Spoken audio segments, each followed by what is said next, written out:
During the 1920 Olympic Games in Antwerp, Belgium, one of the greatest Olympic accomplishments of all time was achieved by Italian fencer Nito Nadi. He won 5 of the 6 gold medals for fencing that were awarded that year, winning individual sabre and foil, as well as being the frontman for the Italian foil, épée, and sabre teams that swept the 1920 Games. Of all of the gold medals awarded in fencing that year, Nadi only failed to obtain gold for individual épée because he didn't compete in it. Fencing in 1920 looked a lot different than it does today, largely thanks to the advent of the electronic scoring system. Prior to their popularization in the 1990s, a hit in fencing required that a judge be able to see it. If a judge couldn't see it, it couldn't be counted. When electric scoring came into style, fencers were able to be much more subtle with their hits. This led to the rise of actions such as the flick, which consists of whipping the tip of the blade over the opponent's guard. But how exactly does this electronic scoring apparatus work? In simplest terms, the scoring box consists of a circuit with the tip of the blade acting as a switch, at least for épée and foil. Sabre is a fair bit more complicated, which, when pressed down, completes the circuit. The tip of the blade, shown here, must follow a few regulations. First, a shim of 1.5 millimeters with a tolerance of 0.05 millimeters must be able to fit underneath the tip. This means that in order to always pass the test, a shim of 1.55 millimeters should fit under the tip. Secondly, the tip must be able to be pressed down to a shim of 0.5 millimeters with a tolerance of 0.05 millimeters without setting off the scoring machine. In this instance, the tip must not register a hit when pressed down to within 0.45 millimeters of its total travel distance in order to always pass this test. An optimal tip would have the minimal amount of travel so as to assure that the shallowest of hits may be registered. Thus, the optimal distance for the spring to travel whilst passing both tests is a travel length of 1.1 millimeter. The final test is that a force of at least 7.4 newtons must be required to set off the light. Any less and the blade is deemed illegal by tournament officials. Using the value of the force required, the travel distance of the tip, and by extension the compression length of the spring, we can calculate the spring constant that a perfectly optimal tip would use. First, though, we must remember to convert millimeters to meters. Solving for the spring constant K, we get a value of approximately 6,727 newtons per meter. When the tip of the blade is compressed, the circuit is completed. However, because of complex rules of fencing, the circuit schematic for fencing score boxes is also quite complicated. This pattern shows the full circuit schematic. I was hoping to be able to solve for the values of some of these resistors, but the complexity of the schematic and the fact that no numerical values are given, and thus any and all values would have to be assumed, leads to this being an impossible task. Now that we have a very rough understanding of how the scoring machines work, we can analyze some of the movements of Olympic level fencers. Take a look at this clip of the opening moments of a bout between Yoon Yin Sun of Korea and Weston Kelsey of America.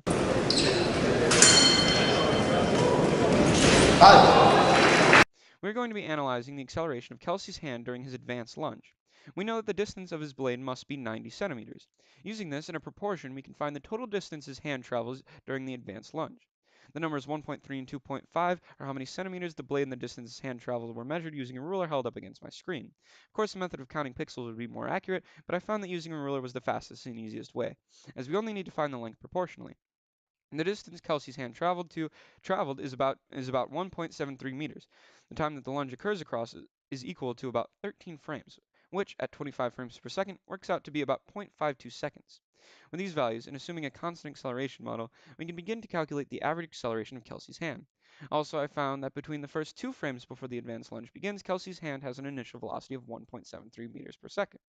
Calculating for acceleration, we end with a value of 6.14 meters per second squared, which means that this fencer's hand during an advanced lunge moves with twice the acceleration of the world's fastest man, Usain Bolt, during a 100-meter sprint. Now that calculation made one very important assumption, assuming constant acceleration. Using a video analysis program on my laptop, I was able to discover that the acceleration is anything but constant, fluctuating between extremes as high as 28 meters per second squared and as low as negative 18 meters per second squared. This is because of the inconsistent motion of the advanced lunge, the main culprit being the decrease in velocity between the first advance and the final lunge. That being said, the average acceleration of the advanced lunge works out to be around 5 or 6 meters per second squared according to the program. Calculating the tip acceleration at epee is essentially the same as calculating the tip speed of the hand, with the primary motion being linear.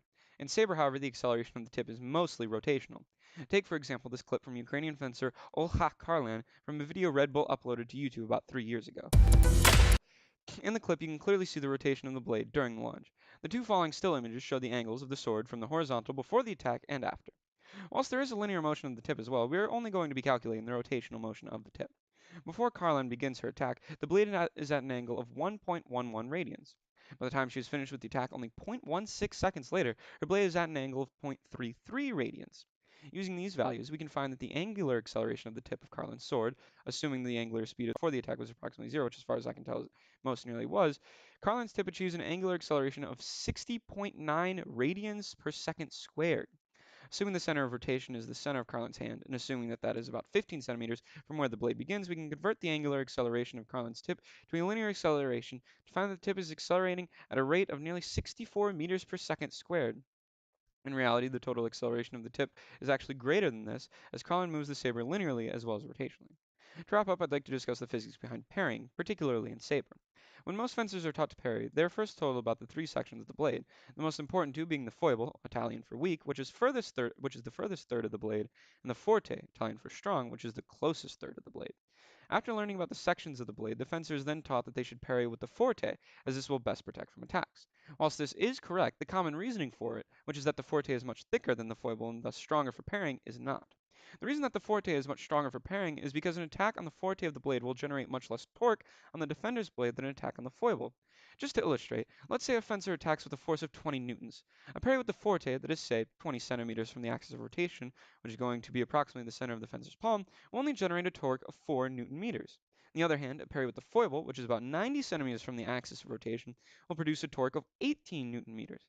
If we estimate that the fencer's thumb is about 10 centimeters from the axis of rotation, a parry on the forte will require 40 newtons of force from the thumb to prevent rotation, while a parry on the foible will require 180 newtons of force from the thumb to prevent rotation, which is 4.5 times as great of a force and therefore making it 4.5 times as difficult to successfully parry.